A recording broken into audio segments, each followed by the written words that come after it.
Hello and welcome.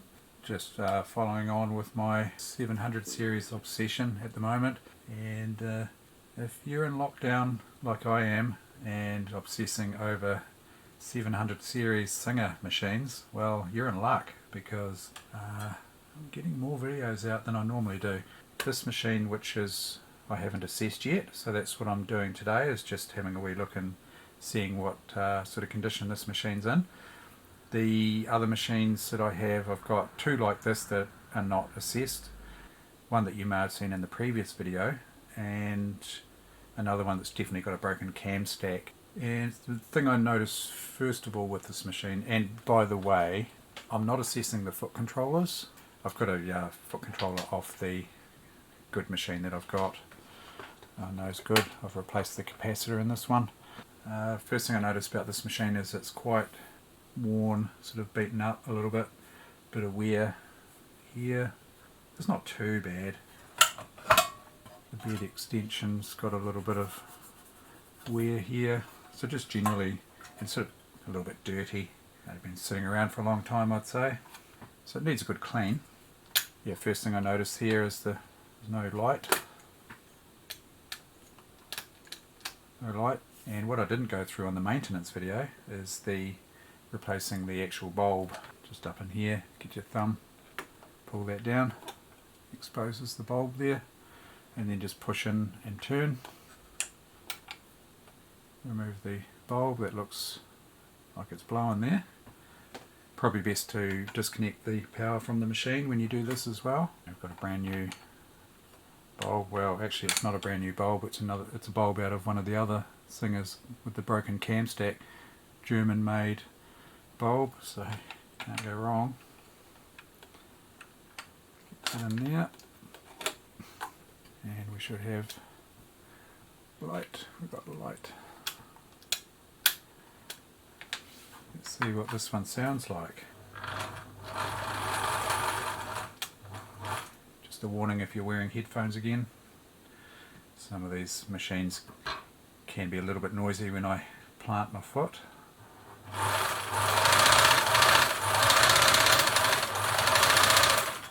A little bit rattly. I can hear the hook here desperate for some oil. Let's see if we can tell the difference just by putting some oil in here. Remove the bobbin. See if we can notice a difference.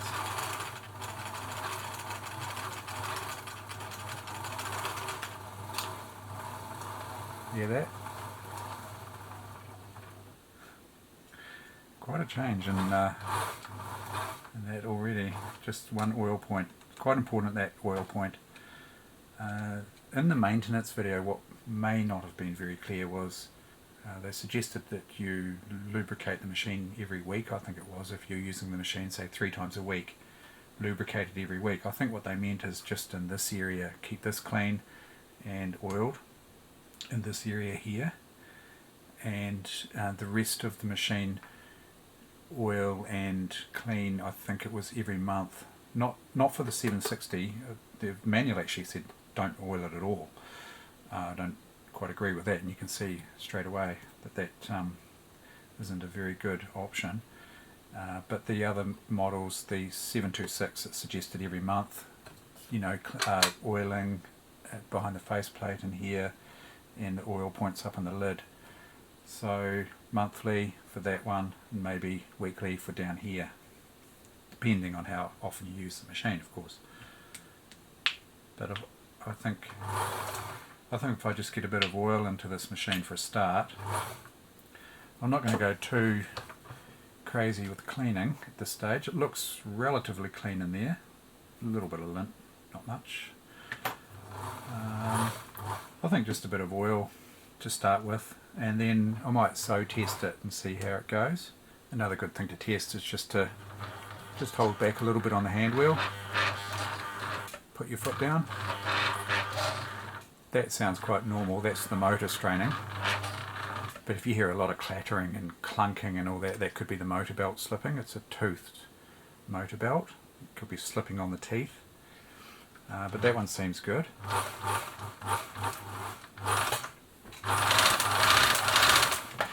Bit of a rattle. Let's take the lid off. Let's go through and do some oiling here. In the video I just did on maintenance, I mentioned the difference in the colour of these parts here, and you know, the question was, is it environmental? Well, I don't think it's environmental because this is the same. I think that this, although you can scrape it off, I don't know what it is. Is it some sort of residual of the original lubricant that they used? I don't know. But the green is definitely coming off when I rub it. So I don't quite know why these 760s have this sort of green tinge to them. So I wonder if it's something to do with the fancy lubricants that they used, and that they thought that if they put the fancy lubricants on here that you'll never have to oil it. I'm not sure if that was the story or not. I definitely would be oiling mine. Quite a bit of lint in here. I'll get the compressor onto this at some stage. I'll just oil it up first and see how we go. See if we can improve that rattle.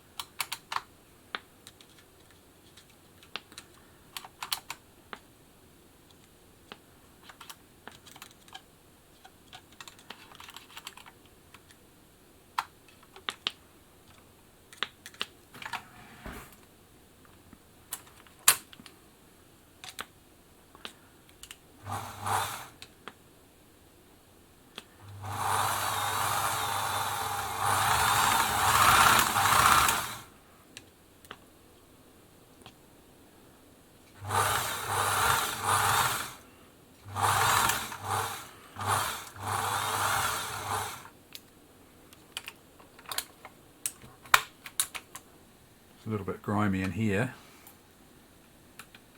We'll get the compressor into that, but you know, you can flick out a lot of the lint just with a pair of tweezers or something. That. Look for old broken pins and needles. This here is looking like it's going to break soon as well. That's the bobbin winder engaging part there. Get a bit of oil onto it, it might at least give it a bit more life.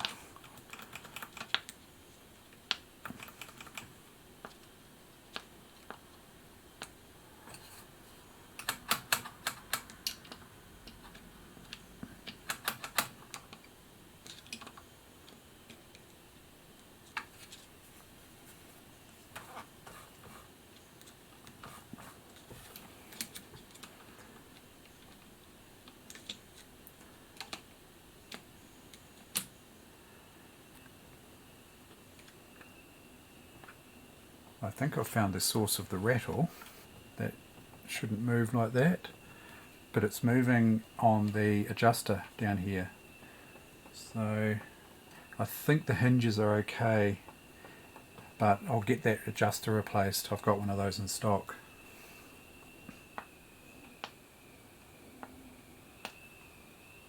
But before I do, let's just see if that has actually made a difference at all with the oiling.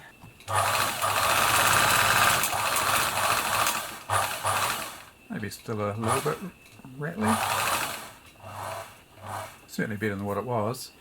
I'll get that motor belt adjustment block replaced. It's got a new adjuster block there. I do have a video showing this procedure.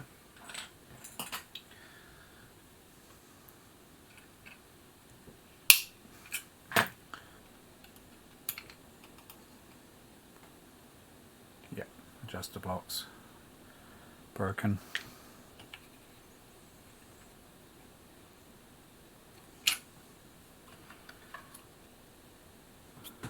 Let's see how that sounds now. Yeah, it's better.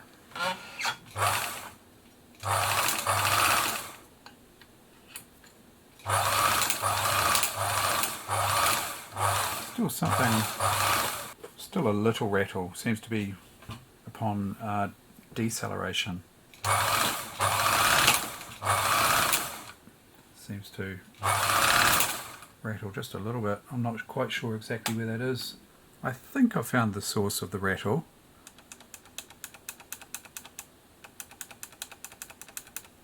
I think it's the slack in the meshing of the gears there.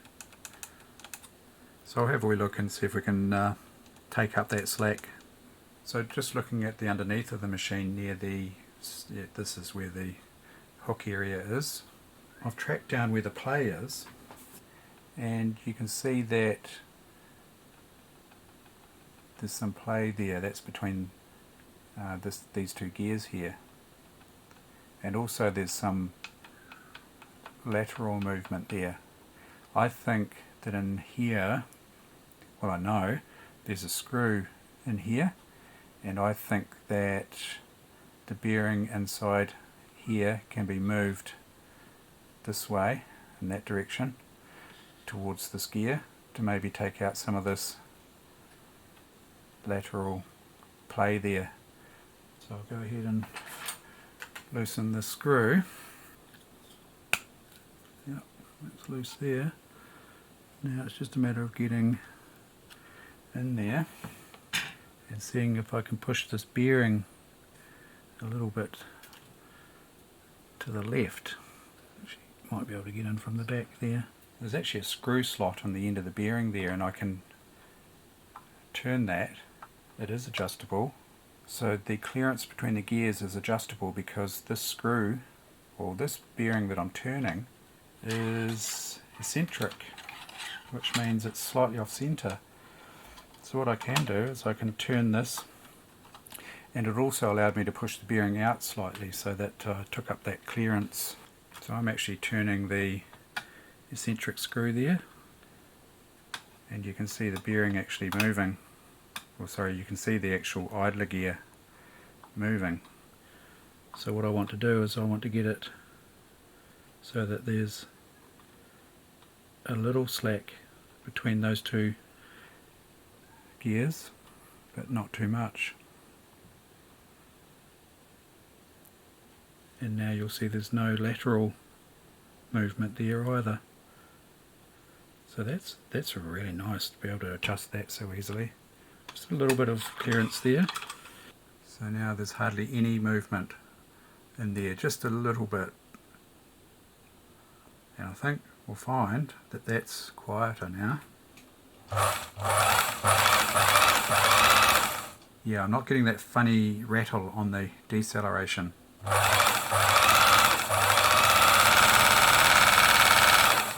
So that's sounding quite good there now. Taking the slack out of the system here will help with the keeping the timing consistent.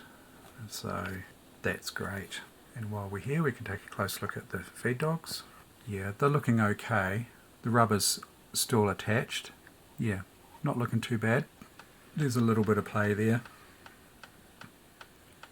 That's not too bad either.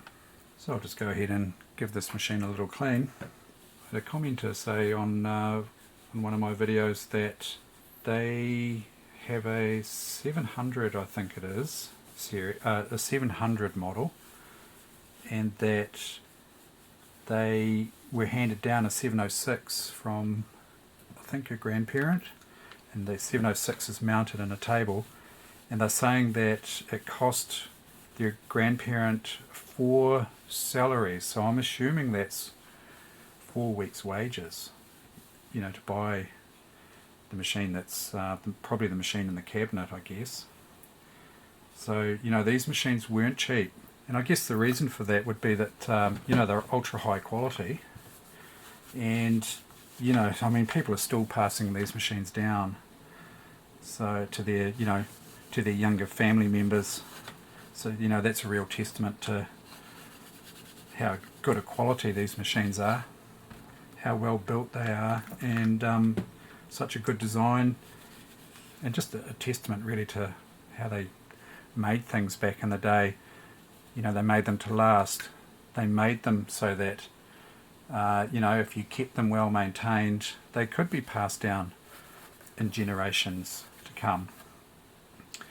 And so they're obviously designed to last for decades. I won't do a full in-depth clean. I mean, I should really by rights get into all these nooks and crannies and give that a good clean. And actually, before I go too far, I should actually make sure that it sews before I go too far cleaning it. But anyway, I'm fairly confident it will sew. Another thing when I assess machines is always put a brand new needle in it. Brand new one out of the packet. Try not to put used needles back in the packet unless you know that it's still a very good needle and you know that it's definitely not bent or blunt. It's difficult to see whether a domestic sewing machine needle is bent. An industrial is not so hard because it's got a round shank and you can roll them. I'll demonstrate that at some stage. And by the way, some people ask me what I use for cleaning. This is just a multi-purpose cleaner. It's from a place called EcoStore, so that's not harsh and plant-based ingredients. And I've used this a lot on machines. I've never had any problems with it being too harsh. The manual actually says to clean just with a damp cloth, very slightly damp cloth, and if you need to, use soap. So I guess back in the day people used to use soap a lot more, and we're hearing a lot about that lately with the COVID-19 about soap. And in fact, people used to wash their dishes with soap. There's no fancy cleaning products like there are now.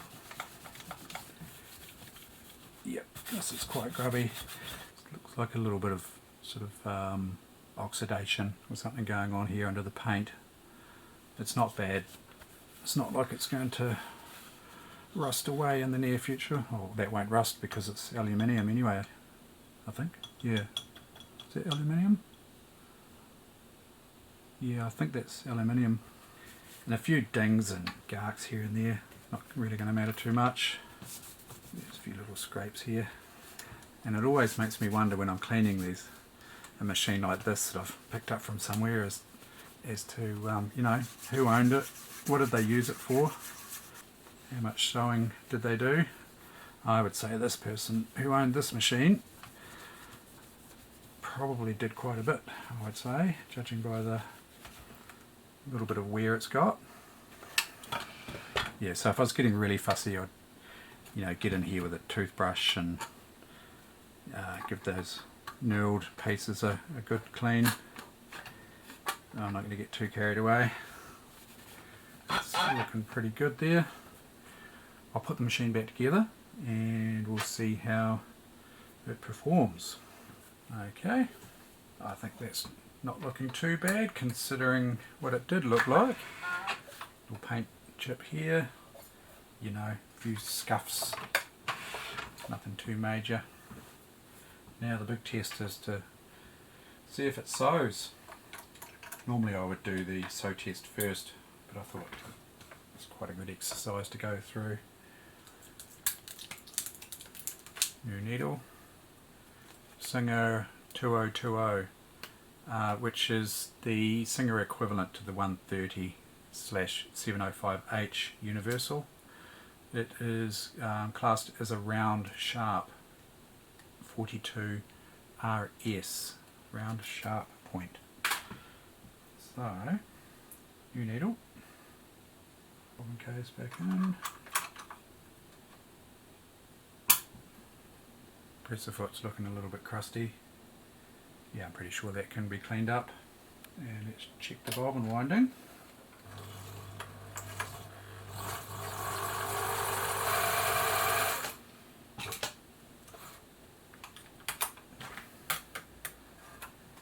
Okay, moment of truth here.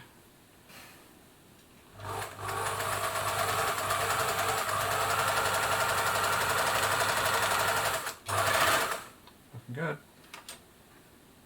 Tension might be a little tight.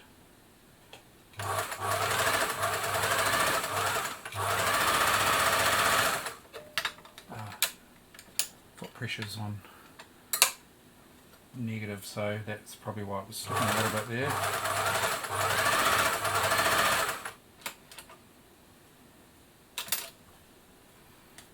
It's looking better. Yep, looking pretty good.